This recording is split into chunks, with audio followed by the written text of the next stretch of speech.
Welcome back to the Normal Sports Show. We've got a special edition here today. We're kind of doing it live, Jason. We are doing it live.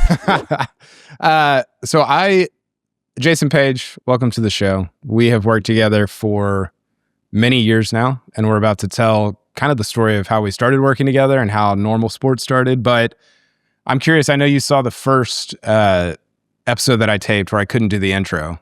Do you have any ideas on what I should do for the intro? Nope.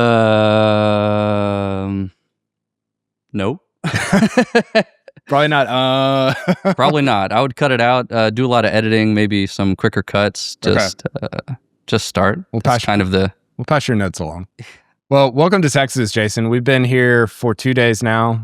You have come over from Amsterdam, which I think a lot of people don't even know that you live there. Often I tell friends, hey, you know, the guy that does all the amazing images and stuff for Normal Sport doesn't live in the United States. So we'll get to that part of your story also. But just what has this week been like? It's been, we've had a ton of fun. It's so hot. It's Ryder Cup time and it's so hot still.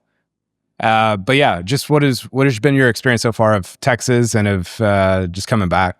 I'm not in Amsterdam anymore. That's sort of What was your first clue? The highways. Just big stuff, big everything. I grew up in Pennsylvania, so it's a bit of a different vibe than in Texas, but it just felt, I always forget how big stuff is and how far away everything is from each other. It's like I ride my bike everywhere, but here you need a car and you need highways, which is a little bit different. Yeah, we've tried to shrink it a little bit. We still walk or bike with the kids to school. But yeah, everything else, it's driving. You walk from the car. Yeah, I walked from the car into this building. We're taping this at an undisclosed location to protect your identity. I wanted to get this down. We've put it on paper, I guess, kind of. But I wanted to record a sort of a timeline of how all of this started. I think it's fun for us. Hopefully it's interesting for other people. But I want to hear a little bit about your background. We're going to talk about how we met, why any of this started, how it all started, when it all started, and just kind of tell that story as we go throughout today. But first, Holderness and Bourne is our oldest partner and the business that has probably taken the biggest chance on us, which we're very grateful for. Their product speaks for itself. We're rocking some here today on the show. I recently told Holderness and Bourne that I want to put Norman, our little sheep that Jason designed, on everything that they make. We can't afford that quite yet, but our desire to go back to them for the merch that we sell in our store is a testament to the quality of their shirts, hoodies, quarter zips, and more. You can check them out at holdernessandbourne.com. Okay, Jason, I want people to hear from you because I think that a lot of times they associate Normal Sport with me and my work and my voice and all these things. But I think behind the scenes, it's so much more of a partnership and collaboration between me and you. Your images bring my text to life. You edit my text almost 100% of the time. And so I just want you to tell people what it's like. No, no, please don't tell them that. What your background in golf was, how you got into golf media. You're a credentialed media member for the Ryder Cup. By the time this comes out, unbelievable. The Ryder Cup will be over. The U.S. will have won big. But fake news. But how did you become a credentialed media member in the crooked golf media at the Ryder Cup? I mean, I think a lot of first come thanks to you, like bringing me into the project Normal Sport world, which leads to kind of interesting things, one of them being media credential. But golf world, how did I get into the golf world? I started basically in design school, but also bouncing around within the design school in different departments like sculpture, social design, ended up kind of in communication, which is just visual arts. But within communication, there's a written aspect. So I was making books and publications. And then I always wanted to have the fun side, which is illustration. And I just so happened to gravitate towards illustrating something that I loved, which was golf, since I was like a little baby. So that felt like, for me, a very logical continuation of the education. And I presented a set of jumpsuits at a graduation show, which since 2014 have not seen the light of day. They're just sitting in my closet. Jumpsuits. Golf jumpsuits. Okay. Made of embroideries with golf. I basically took the language of golf. A lot of my illustrations start with language. I mean, like we were looking at your notes, it starts with a dumb idea on the page, and then it kind of takes its own path to become something visual.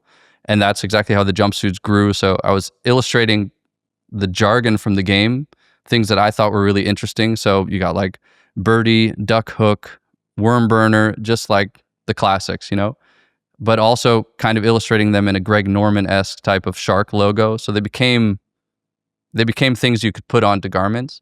And then from there, I just made one big jumpsuit showpiece, which was going against a lot of the rules of collar length. It was sort of the maximum shortness of the pants that you could have, kind of just making fun of it basically, or just playing with it.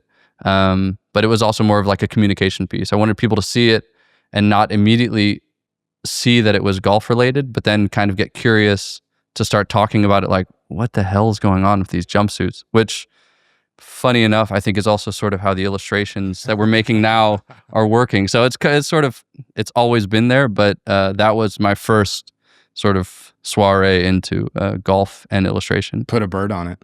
Put a bird on it. Yeah, it was called Birdie.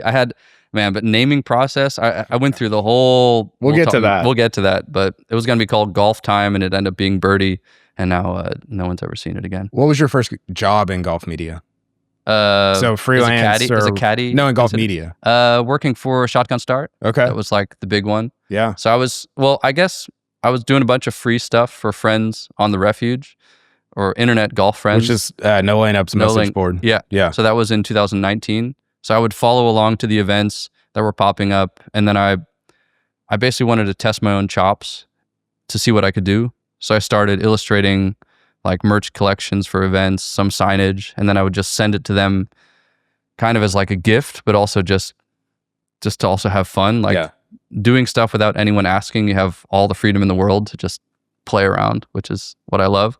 And that eventually turned into paid work, which eventually led me to the Shotgun Start, No Laying Up, Golf Blueprint, the list goes on, and now to you as well. Small world. I think you've basically been doing design for the entire kind of indie golf scene for the last 7 years, right? More or less, yeah. It's there's a guy here in your office who wore one of my shirts today from No Laying Up. Like, I've never seen a lot of the things out in the wild, but I've got a lot of like fingers out there. What does that feel like to see your work, somebody wearing your work? It's pretty surreal. I saw it in St. Andrews for the first time, and that was like just mind blowing to see a hat that I designed in front of like the old course clubhouse. Just like, what a world. Yeah. It's still surreal. I can't wait to see Norman in the wild, actually. How did you, yeah, for sure. How did you end up in Amsterdam? How much time you got? I basically say at some point, like, I have a bunch of points in my life where I just said yes to stuff, right? So I said yes to, I wanted to do an internship. I wrote an email. I got a yes. I met the guy, flew to Eindhoven in the Netherlands, discovered his studio, discovered the Design Academy Eindhoven, decided at that moment, like, yes, I'm going to study here. My dad was also how old were you? 19. Okay. So my dad was also like, yeah, just stay. That's easy, you know, but... which is crazy. I've got a 12-year-old, and I can't imagine saying that to her in 7 years. Yeah, well. Or 17 years. See what happens when you do. Yeah. And then that was just one in a series of yeses that kind of led me to the Netherlands, and then, getting different opportunities and just sticking with it, kind of. What's your favorite thing about living there? My wife. Besides and my friends. I've basically grown up there. So I feel like I really became an adult there. So a lot of the things that I associate with my life now were the basis is sort of founded in Dutch culture. I like biking. I like how small it is. I like how direct people are. No BS, not a lot of like passive aggressive ways of communication, which you now know, I guess. Well, totally. We joke about this, but the way you edit my writing and the newsletter and all this stuff is very and I mean this as a compliment, it's very much the way my wife would edit it, of like, she doesn't care if I'm annoyed or frustrated with her thoughts. Yeah. And that's how you edit, which is the best way to edit, because it produces the most artistic work. Like, your editing of my work is very much like, if I didn't know you and I read it for the first time, I'd be like, who does this guy think he is? I still think that. But because I trust you, I'm like, oh, well, I think he's probably right about this. Like, I was wrong. We need to go down this path.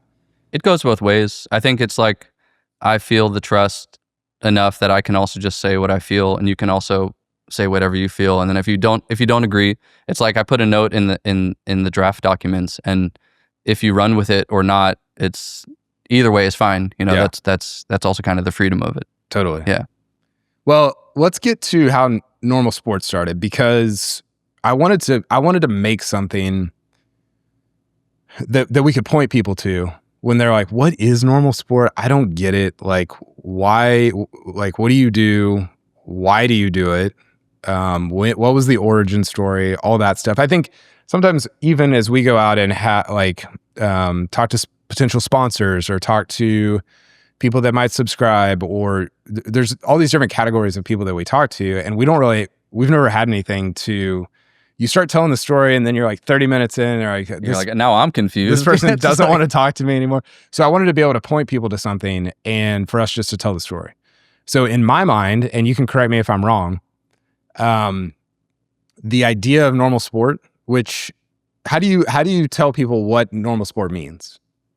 Well, what do you tell people you do for a living, by the way? I just say I'm a golf illustrator. Yeah, okay. Or I say I'm an illustrator, and then they say, what do you illustrate? And I say golf. Yeah. And then they say, like, what? Why? And I say, yeah, why does that exist? And I also say, yeah, there's not many of us, but we got a lot of energy. No, I don't know. It's just it's the subject material. It's like, but Normal Sport, I think people don't really know golf outside of a couple of stereotypes. Yeah. So I think if you're not really a sicko about it, maybe you don't really get the connotation of it, or you don't get the wink wink. But I think people can also sort of understand the absurdity of it. Just maybe even first looking at how people dress, or how they assume that people dress. Maybe that's already like, a bit strange. I think that probably the first Normal Sport moment goes back to the, I don't know, 1600s, 1700s. Yeah. When some monarch started stuffing goose feathers in a pouch of leather and hitting it with a stick. And you're like, why did you think of that? Well, there was a variation of golf that was invented in the Netherlands, also in the 16th century, where they would hit down these long streets. They would just hit a wooden ball through some hole or to a stick, and that was named Kolf, Kolf. But that was really the origins before the origins. Yeah. I didn't know that. Yeah, now you know. So and they have an indoor version as well. Did Scotland try to steal it? I'm not saying it, but yeah, no, maybe, I don't know. Who can say? Who can say? Yeah. So that was probably the first Normal Sport moment, but my first interaction with a Normal Sport moment, which what I tell people when they ask, like, what is Normal Sport? It's just the idea that I think golf has an unusual, all sports have this, and people are like, oh, well, golf's not the only, I know, like, I get what you're saying. I think golf has an unusually high amount of weird moments because it's played in the wild, essentially. You don't get, at an NBA game, you might get a Normal Sport moment, but you don't get giraffes running down fairways. You don't get, any guys taking their clothes off to get in a pond to hit, to play the shot. Like, that's pretty bizarre. People standing on the edge of a cliff. And our guy's Speed, our here. savior. And I come to golf from kind of a non-traditional background in that I played baseball. And so when I came into golf, I started noticing these moments, and I was like, this is kind of weird. And everybody's just like, oh yeah, that's kind of how we do things. And you're like, really? So the first one that I remember was, I think it was the 2020 US Open at Wingfoot. And I remember Phil was in a bunker, and he had like one of his feet up on the side of the bunker, and he was choked down to the steel of the club. And he, half his body was in the camera, half it was just, just a very typical like Phil thing and Spieth thing. And I'm just looking around like, this was like, this would never happen in football or whatever. And so that concept was sort of born from that. I remember, I think it was Terrell Hatton at a tournament later that year. He was like doing the split, it was like doing a yoga pose in a fairway, like trying to identify his ball that was like in this divot. Just there's a million of them every tournament. Is that when you started calling it out to the world and really putting a name on it, or pointing out these moments? So started tweeting about it, whatever. People were like, "Oh, it's dumb or funny or whatever." And it's almost like when you buy a car and you start noticing that everybody owns that car.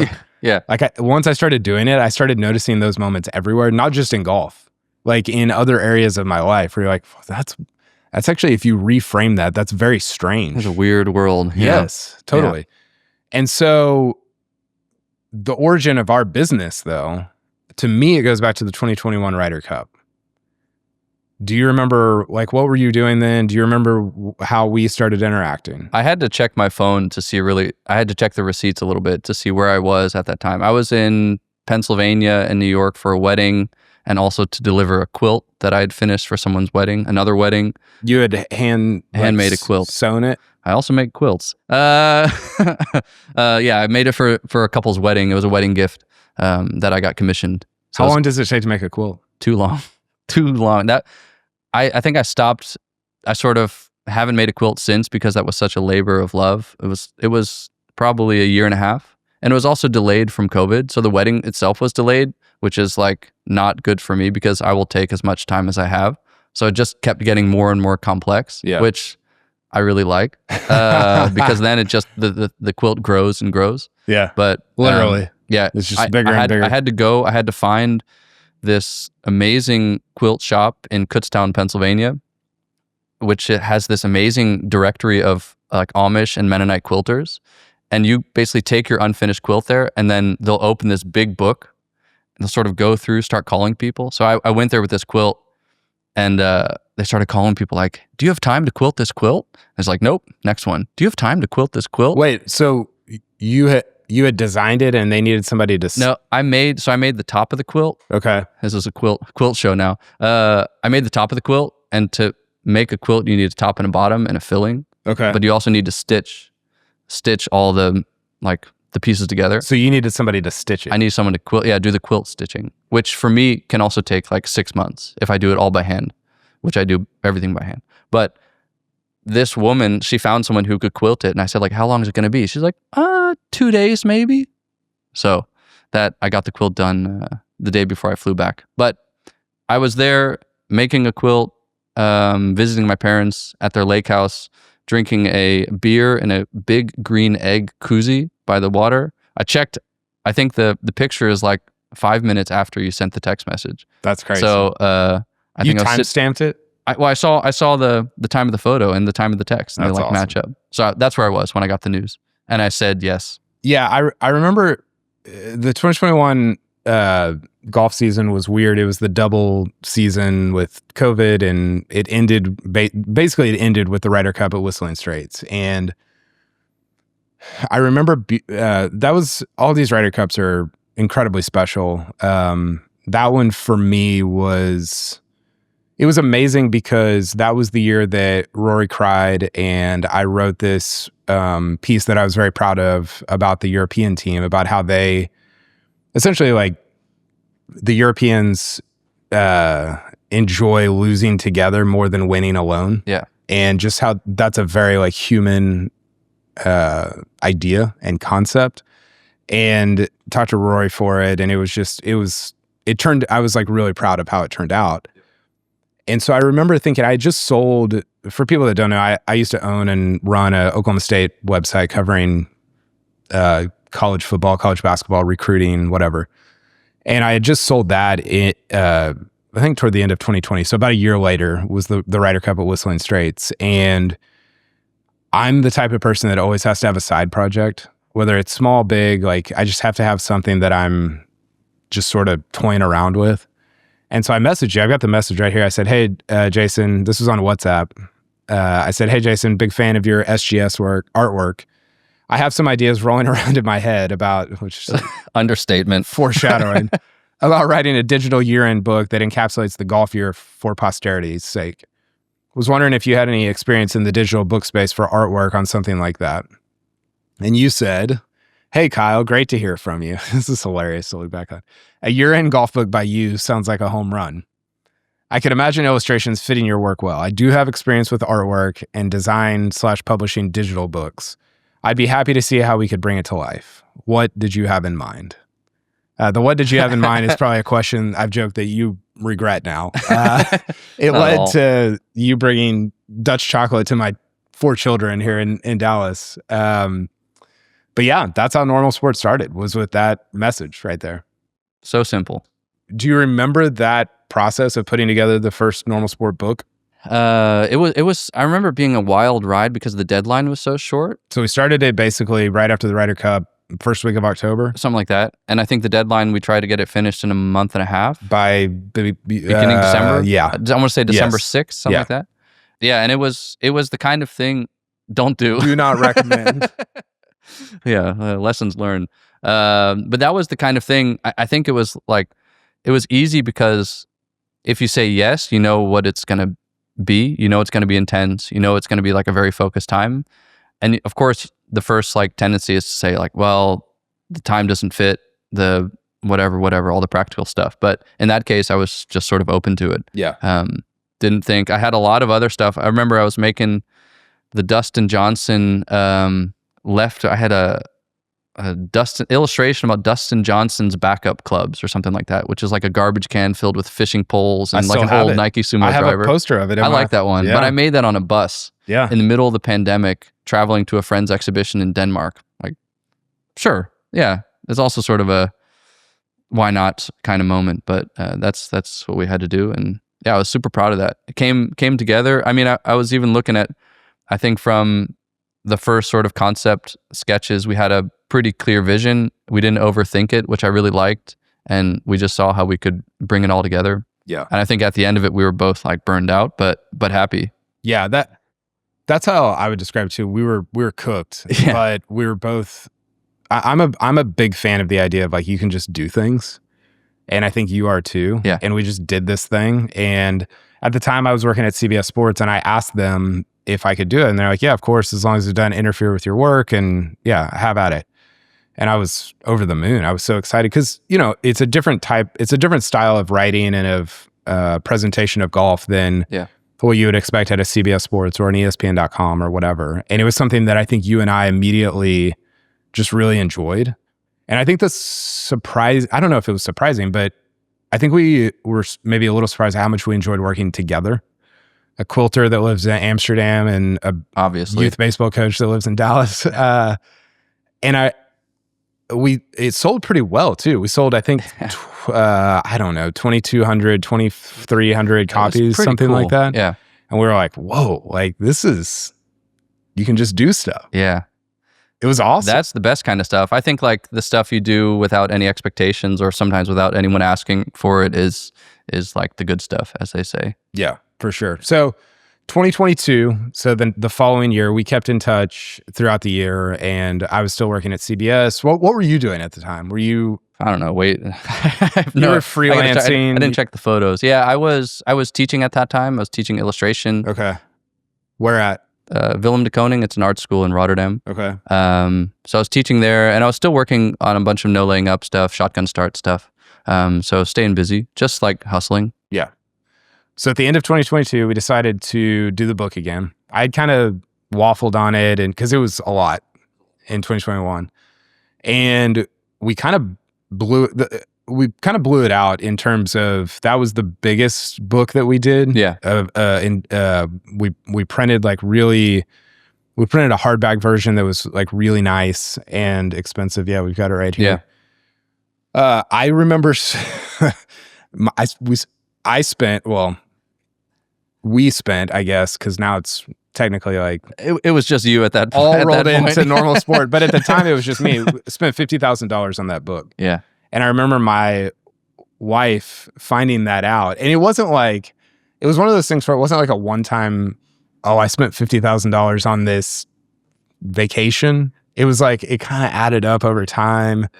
And you had I had Shane Bacon read it, and I had these people do this. And there were a bunch of people. I think that team that you put together for that was so much fun. Also, just the brainstorms we would have of taking everyone's text, seeing what illustrations we could pull out of it. That was a fun process. In general, it was a fun process. My wife did not think it was that fun after she saw how much I spent. And the book is like, it's cool. What is it?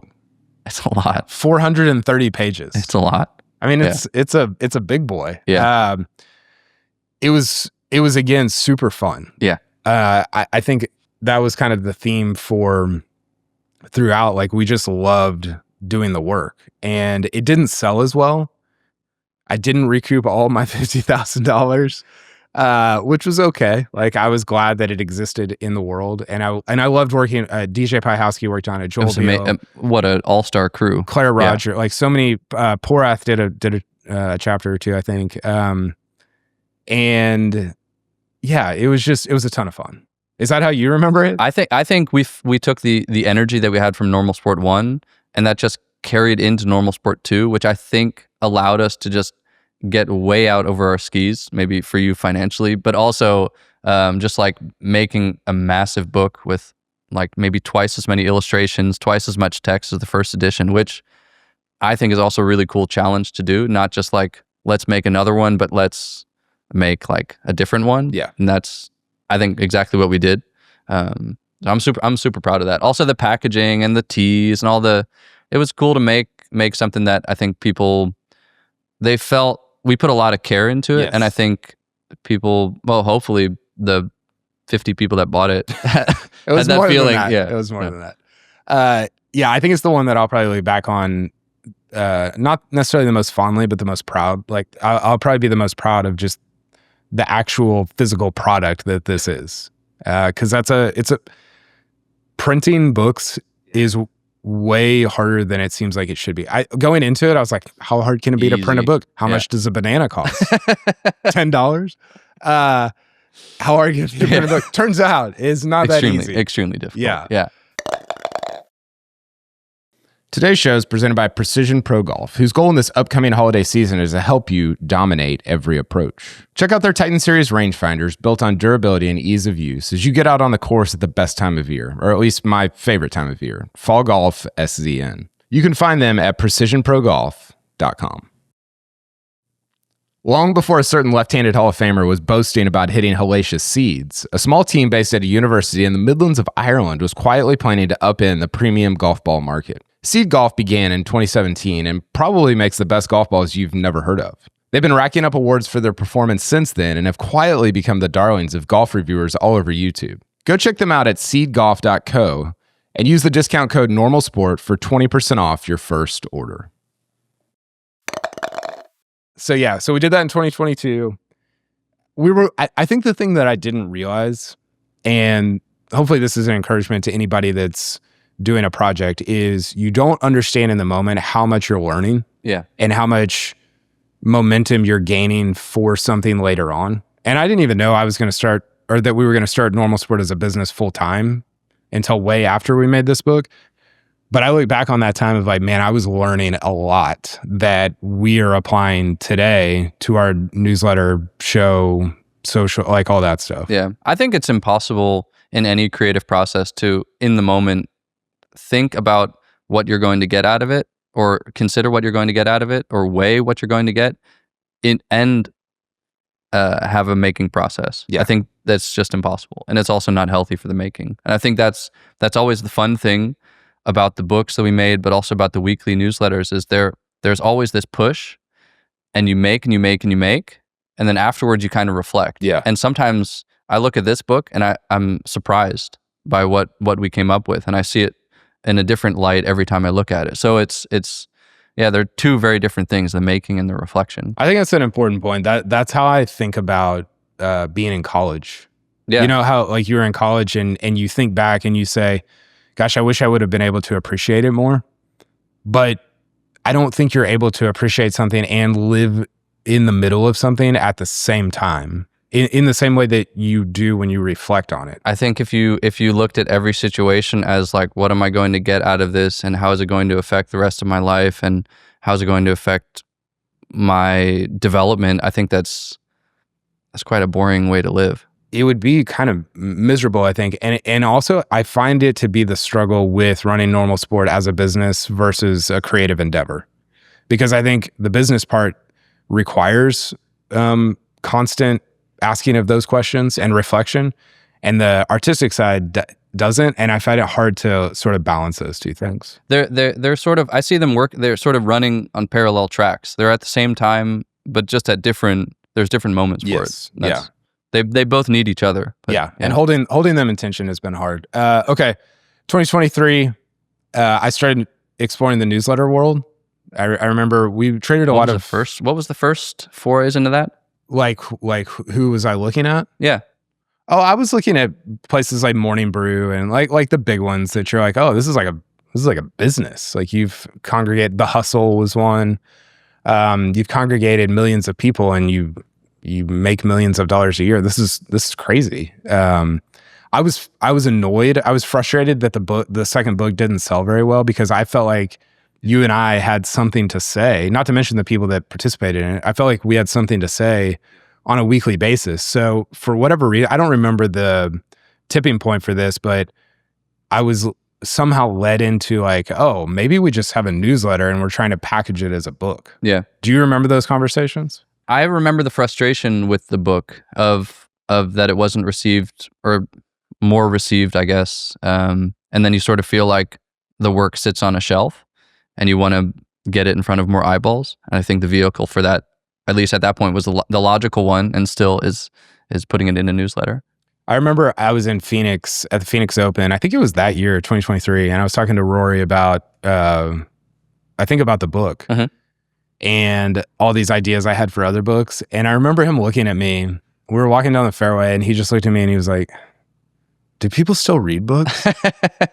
And I was like, I mean, you and I do, you know, but I think it was that certainly wasn't the tipping point, but I think there was this idea of Ben Thompson, who writes Stratechery, which is a great tech newsletter. He's always been asked, like, when are you going to write a book? And he's like, I write a book every week. Yeah. Not like lengthwise, but well, he might, but just in the idea of I'm keeping a journal of what I'm learning and distributing it to people that are just sort of reading my learning journal. And that's in a lot of ways how I view Normal Sport. Like the newsletter is I'm keeping a journal of how I'm interpreting and internalizing the golf world. And here it is if you want to read it. I think there's also, I feel in the illustrations, there's a very different energy to that of like, I'm going to, let's say, look into the future at the publishing date of the book, which is maybe 6 months in advance. So I'm going to work towards that. Yeah. Which leads you down a different path than if you say like, I want to make something today and I want to put it out today. Yeah. And then tomorrow or Thursday, the next day, in the next newsletter, I'll do it again. That's a very different energy. And I think that's what I've enjoyed about the making process, is that energy is sort of like captured in the work, and that work also builds up into some sort of publication or book on the website. It can be chaotic at times, but that's part of life is chaotic. That's part of the fun.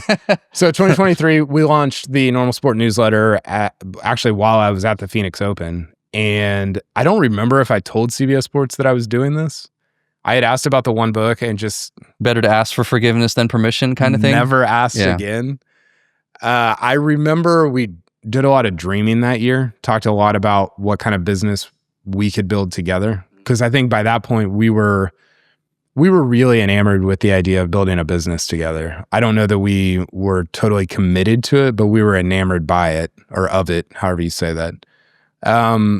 What was that year like for you in terms of, you had to be asking the question, do we have a business, or do I need to keep doing contract work? Like, what was that like? I mean, I at that moment I was still doing contract work because I like doing contract work and I like having variety, and also those relationships that I built up, they were great relationships and great partnerships that I like doing. But I was also intrigued by the idea of building a business because it becomes like your little world to make things within. And if you can create that world, I find that very, very exciting. It's not someone else's commission. It's not someone else's dream. It's like, it's your dream. You can just do things. Yeah. You just do it. Yeah. Yeah. So that was very inspiring. Still is. that fall, so at the end of 2023, so that was the Rome Ryder Cup. I kind of half-heartedly tried to leave CBS. I don't think I've like talked about that publicly before. Yeah. And ended up not leaving. And I'm glad for that because I don't think we were totally ready to start the business then. We did a third book, Normal Sport 3. That one did worse than the first two. But the printing was cheaper. The page number was cheap, like smaller. It feels like the market was trying to tell us like, don't keep doing this. And we're making more books. Yeah. So yeah, I think at that point, at the end of 2023, after Rome, and after we did that book, it became easy for me, at least, to see that we weren't creating a book business. We were creating something, a different kind of business, which I think sometimes we still struggle to know what that business is. But it was clear that it wasn't like, we're not going to write and publish books every year. But how do you define it now if people ask? What's a snappy definition? Well, do you want my vision for it or like what it is currently? The vision that you sell to people. So currently it's a media business. Yeah. So online content, which is, everybody knows what that is. My vision for it, the way that I view it is, I think this could change, a product business. And what I mean by that is I think we have a vision for creating products for people around golf that engender relationship. So an example of that, we have been working on a kid's book that I envision bringing moms and sons, dads and daughters closer together because the dad gets to read it to his daughter or the mom gets to read it to her son. And I think that is sort of my end like dream or vision for Normal Sport. Sure, like the newsletter's fun and funny. Doing this show is a ton of fun for me and especially doing it with you. Yeah. But I think my like desire and my dream is to create a business that engenders relationship among people. Because if you don't have that, then why are you even doing any of this? Yeah. I think when I try to summarize it, it becomes more of like it's a publishing company. Yeah. And then products and projects are also part of that publishing, which. I mean, there's so many different ways you could define it. Like I was talking to Andy of the Fried Egg at the Masters earlier this year, and he was like, you need to understand that you're running a community business. And I think that's partially true. Like I don't know that it's necessarily like one type of business that we're running. I think it's probably all of those in some. I think the Fried Egg is a great example of like the company grows also with their interests and fascinations, and they bring on people to support that dream with all of their different skill sets. And I think they're like an amazing example of that, how it can grow and how it can work and adapt. And yeah, I totally agree. So 2024, that was the year that the newsletter really started, like we started to find the rhythm for the newsletter. We had done it throughout 2023, published another book. It was fine. 2024 was like, oh, this is like a real thing. And that coincided with my final year at CBS. And October 1 of 2024 was when we started doing this full time. And that was terrifying, fun, all of the above. So yeah, do you remember like when I left and when we launched and all that stuff? I remember it was a cool moment because it was just like, okay, we're going to jump, or you're going to jump and then we're going to jump with you. And that was really clear. There wasn't really any doubt about it, which I think is kind of the only way that you can really make a decision like that. And I think we both knew that. Yeah, it was inevitable. Yeah, but it was hard to get there. Yeah, as it always is. Yeah, but I think the way that it worked out kind of was like a blessing in disguise. The way, yes, I mean, the timing was perfect, tremendous. Yeah, I think one of the reasons we started the business, or we started all of this for a bunch of reasons. I think one of the things that I've seen in the digital media space is that it has become, you don't know if the ads are serving the content or the content is serving the ads. Like it's so cluttered. It's such a mess across the board. Mm-hmm. And we wanted to build something that was beautiful and artistic and that really stirred people's emotions as well. And hopefully and it was fun. It was fun. That's also, I think, entertaining is like, there's a lot of fun in entertaining. And I think with text and with illustration, it's a perfect match for just telling captivating and oftentimes fun and ridiculous stories. That's like the medium right there. So yeah, I mean, our vision. So I'm going to read you two things. I'm going to read you our vision and our mission. Obviously, you've read these. Nope, never read them. And so, it would be problematic. It's first time for me too. We're having, by the way, maybe I mentioned this, but we're having basically our annual meetings here in Dallas for 3 days, essentially the week before the Ryder Cup. And it's been a ton of fun just to talk about where we've been, where we're at, where we're going. And, obviously the vision and mission are part of that. Our vision is become the most unique publisher of written and illustrated golf content in the world. It's better to be different than it is to be better. Yeah. So that's our goal. I think our trajectory for that is good. So far, so good, I think. Yeah. And then our still working on it. Yeah. And then our mission, this is what I think about a ton. And this is why I say maybe I think we're a product company, but our mission is to use humor and heart to make the daily fan's personal experience of golf feel more meaningful. And the word that really sticks out in that to me is meaningful. Like, I want to bring about meaning in people's lives through the game of golf. In my Twitter bio, I say I use golf to write about life. And I'm hopeful that is people's experience of our newsletter, of this show even, and potentially even of some products that we make later on. I think so. That's how I see my illustrations working as well. I think the game itself, there are so many ways of making it more meaningful, and I think one way is to just have fun with it and kind of turn it on its head, so people also look at the game in a bit of a different way. So I think that's the text functions in the same way, that it makes you also consider things differently or think deeper about some things. What do you find is the thing that pushes back the most against that? The thing that you struggle with the most in terms of like, I want to create meaning in people's lives, but this thing is like pushing me back from it or keeping me from it? I think one of the main things is thinking that this thing is like going to be really meaningful.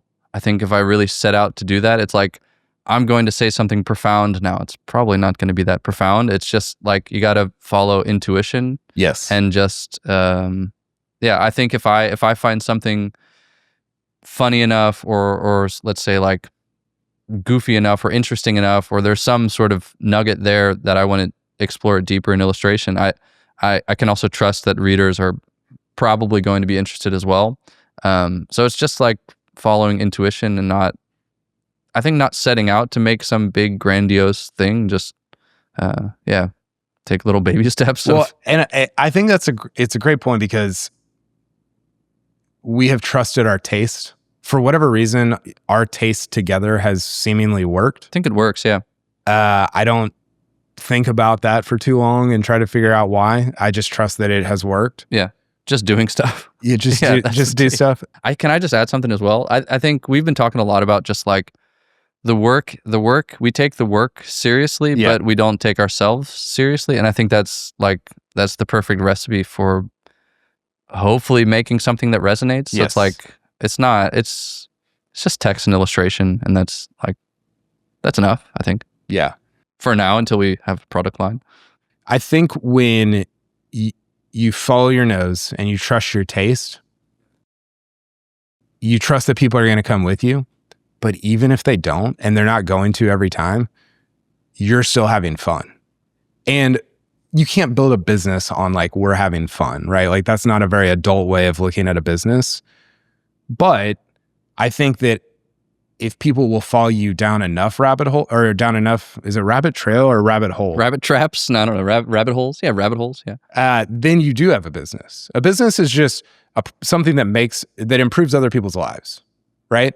And that's what we, I think, try to do with our content, is like make people laugh, make them see some meaning or some beauty or some wonder where they didn't before.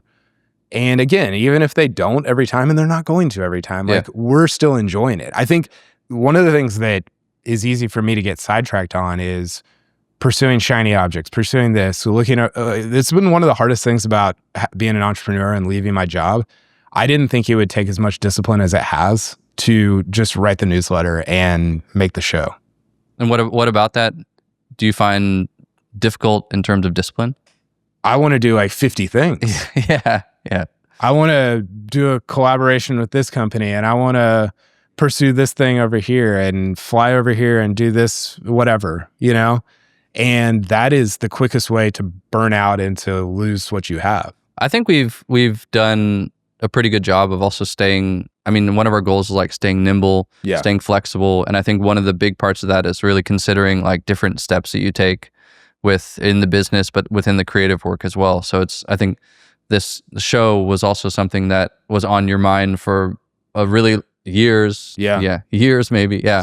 And I think when we were all ready to like sort of add it to the repertoire, then we could go for it, but we really considered it and thought, is that something that's going to be additive and also sort of part of the bigger mission. Yeah. I was talking to a buddy and he was like, I can't believe you haven't started a podcast yet. Yeah. He was like, I would have done that and 50 other things on day one. Yeah.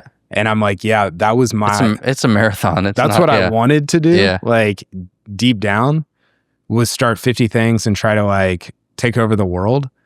And thankfully I had enough discipline or foresight to pull back from that. And I still struggle with it. You and I, if people saw like our internal spreadsheet of ideas and thoughts and all this stuff, they would institutionalize us, first of all. It's bad. And we just struggle with like, I think we both see the world as like, it's completely filled with wonder and opportunity and all these things.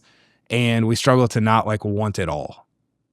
Is that a good way to describe it? Yeah. I think it's also, maybe we should publish the ideas, just make a big book of ideas and then at least get them out of our head a little bit. It's not a bad idea. Another book. Very meta. Yeah.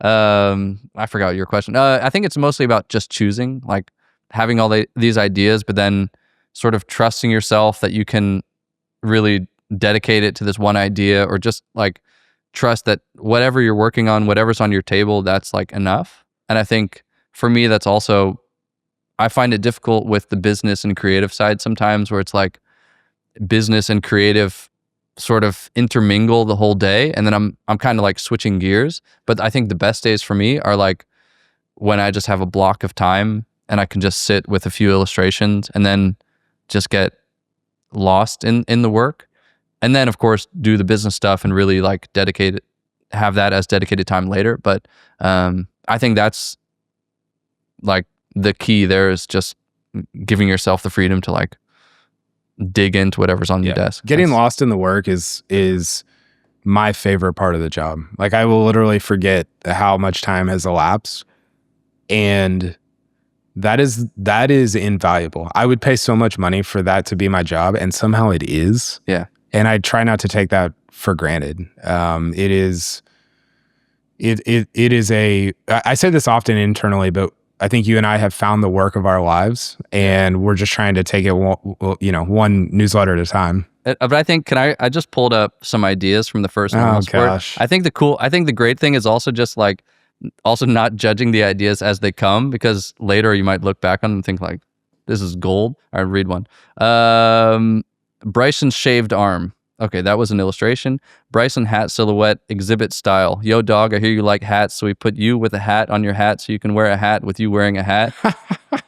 Perfect. Sergio and lifted truck, big texts for Texas. Very good idea. Amazing. Still, I'm happy these exist. That's kind of the thing with ideas. Yeah. Okay, last thing. Can you tell the story of the logo real quick? Because I think people get a little bit confused. They're like, it's kind of cool, but it's kind of weird. Like, what's going on? What is it? Well, it was sort of the end. I would say it was like the exclamation mark on a very long and convoluted process. That's all of our stuff. Yeah, it's basically everything. Which naming stuff is hard. Anyway, it's hard. It's frustrating. No one likes it. Every name you come up with, you're Cliques, like, fireballs. It's like, this sucks. And everyone knows that it sucks, but I have to have something. So we went through, I think, like 20 iterations of like Great Line, Sandbox. I got folders full of these design documents. I can't even hear them out loud. It's horrible. And then we were both feeling like this. I've got logos upon logos upon logos of process. But we were both like, this kind of stinks. It's not really there. Why would we even change why would we change normal sport name into Sandbox or some other random thing that we thought was ironic or cool? And we had one of our weekly calls, and we were just kind of like joking around afterwards about sheeps looking off at weird golfers back in the day, kind of like, what the hell's going on? Yeah. And also something about the male chipmunky popped up. No, well, it was the monkey meat, the GIF. Oh yeah, the monkey. Oh yeah, that's right. Yeah. The side-eye monkey. Yeah. And I said, well, why don't we just, I don't know why I even said this. I had been, I don't know. I truly don't know. But I said, why don't we just mash those together? Yeah. And we ended up sheep with the side-eye monkey. With the side-eye sheep. Yeah. And the hat came from, I think David was saying, he was just at a Hickory tournament. He's like, yeah, you got to put one like old school hat. A bowler's hat on him. So I was like, all right. And I sketched it up during the meeting and I sent it. It was kind of one of those things, like, good things happen right before you go to bed. Like, I just gotta get this down. And I made a little sketch of it and sent it to the group. And then everyone was like, that's it. Yeah. And the idea is basically that these sheep were just minding their own business in their fields in the 1600s. Yeah. And all of a sudden there's these people with sticks and goose feathers to tie it back to the beginning. And they're like, well, what are these people doing? And they're like, this is, like, so they're side-eyeing the people that are starting to play golf in their fields. That's the norm. That's like, again, the first normal sport moment. And we tried to capture it with the side-eye sheep logo. And now Norman is sort of watching over us, thinking the same thing, like, what the hell is going on? What are these guys doing? Yeah, exactly. That's great. Okay, that's all I got. You got anything else? That's it. That was fun. Yeah, it was a ton of fun. It's my first podcast. You were on New Club. Oh, I was on New Club. Yeah. Yeah. Sorry, Kevin. You were awesome Matt. On there. Yeah. Everybody should go listen to Jason on New Club. I love doing this. It's always fun. It's funny. We have, I don't know, a meeting once every 2 weeks or so. And I always leave those meetings so energized, so excited, just for the work and for working with you and for the business. So it's fun to get to do this in person. This is only the second time we've ever met. Yeah. Which is crazy. I've only met Brendan. That was Brendan and St. Andrews. I met you at St. Andrews. That was the first time. And then a couple other guys here and there. But yeah, it's internet golf friends. You'll meet everybody. I will. At the Ryder I can't Cup. wait. By the time people hear this, you will have met everybody. So, Jason, thank you for doing this. Yep. Thank you for being here. Thank you for putting up with my insanity. It is truly. I told my wife this, but I would not want to do this job without you. That's how meaningful it's been to have to partner in doing this work. And we're not the only ones. We've got Jeff and David who are part of the team as well. But in terms of the creative work, it's mostly you and I. And it's been a total blast. So I hope that people feel that in the work that we do, and I hope that that our story, the Normal Sports story and the logo and everything else, makes at least a little bit more sense now that we've kind of laid it all out there. So Jason, thanks for joining, and we'll talk to you soon.